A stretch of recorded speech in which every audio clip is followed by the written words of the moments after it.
Hello everyone, this is Jackie Williams, and in this video I want to share with you how to make a waterfall card. It's a very cute fun fold card. Now I'm just going to share with you the template and the basic instructions of how it goes together, and then at the end of the video I'll share with you some finished samples that are embellished just for inspiration. I've also included below this video a link where you can download and print a PDF version of the measurements so you don't have to remember or write them all down during the video. So the first thing you want to have ready is a card front layer. So this isn't your folding card base, it's just a layer that's going to go on the front.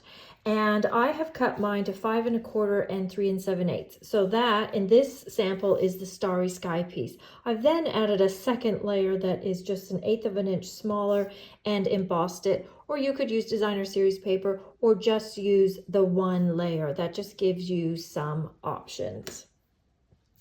The second piece that you will need is a small strip that is 1 1/8 inch by 3 7/8 inches. So again, that's the Starry Sky piece, and you could just use the cardstock. I have added just a slightly more narrow piece of Starry Sky designer series paper just for interest, but you can just use the one. I would recommend cardstock over designer series paper just for thickness.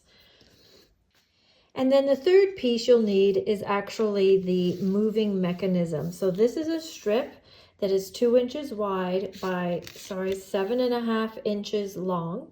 And I have scored it at 4 1/2, 5 1/4, and 6, creating sections that are 3/4 inch, 2 3/4 inch sections, and then that is 1 1/2 inch. So I have got my 2 7/8 strip here. And then I'm just going to score it at 4 1/2, 5 1/4, and 6 to create my 3/4, 3/4, and 1 1/2 inch sections. Now from here, we can start assembling. So these 3 score lines that I've just made, you want to fold them all in the same direction. Doesn't matter really too much which way. And then I'm going to put on the back of this section here, the one that's a little more squarish, the larger one of the 3 scored sections. On the back here, I'm going to put 2 thin strips of tape. If your tape is wider, then you probably just want to use 1 strip of tape.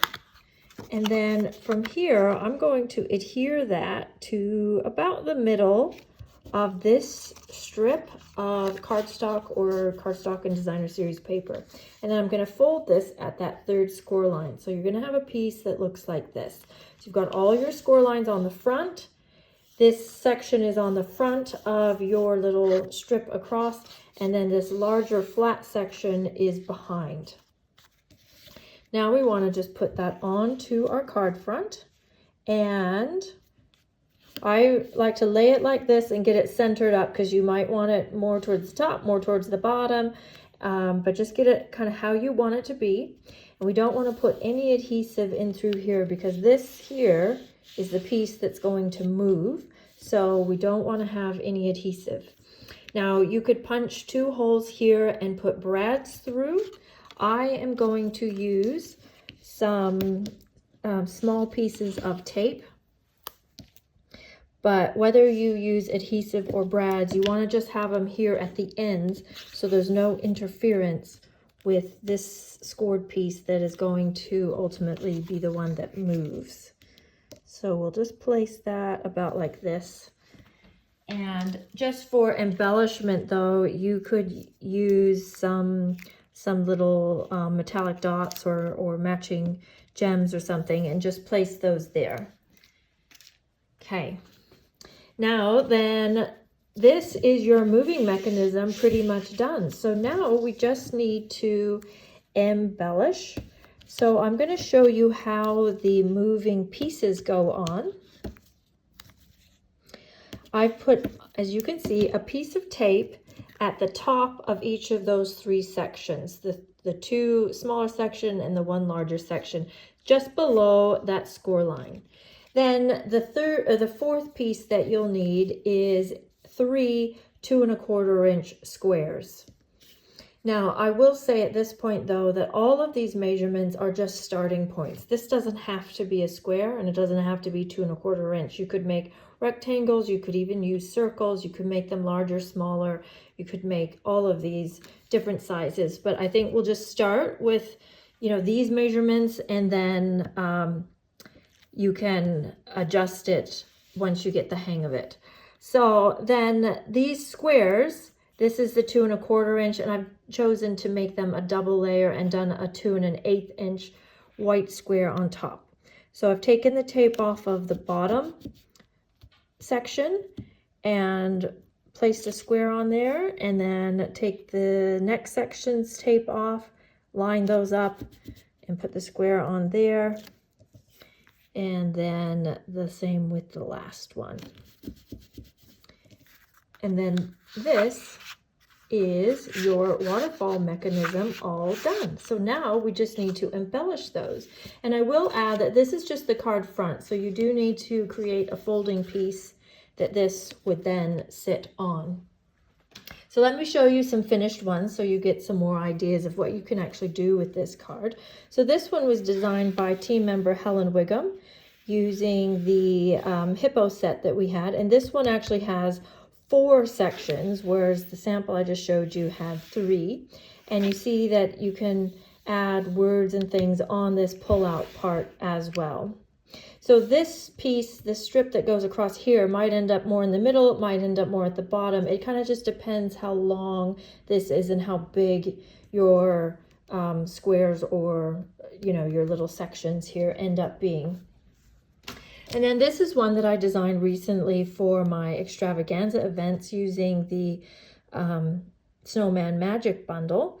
And this one, you see, it's using all the dies, and you've got words here again, and some different elements from that bundle. And this is one that I designed just yesterday using the brand new Seaside Bay bundle. And this one is actually going to be available in January 2023 or December 2022 if you sign up to be a demonstrator. So this one, you see, I've used mostly the designer series paper and just cut elements from there.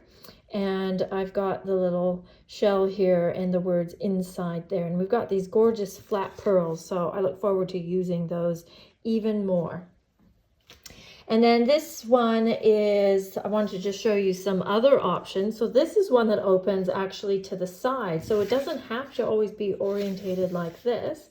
And this is using the new Delicate Desert papers, and these again will be available in January or in December if you decide to join my team and become a demonstrator.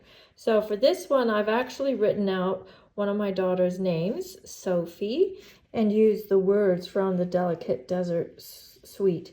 And these new alphabet dies are called Alphabet a la Mode, and they are really great because they are nice and thin, so you can actually get quite a few even on a standard card front. And then inside I did a little more stamping with the beautiful desert rose there. And then my last sample is actually a mini album that Ria Kerr shared with us at one of my team stamp camps, actually quite a few years ago now. So inside here, there is a waterfall feature, and I've used that to put on photos. And then there's some little pockets and little sliding things and stuff in here too. So that's just another way that you can use that waterfall mechanism.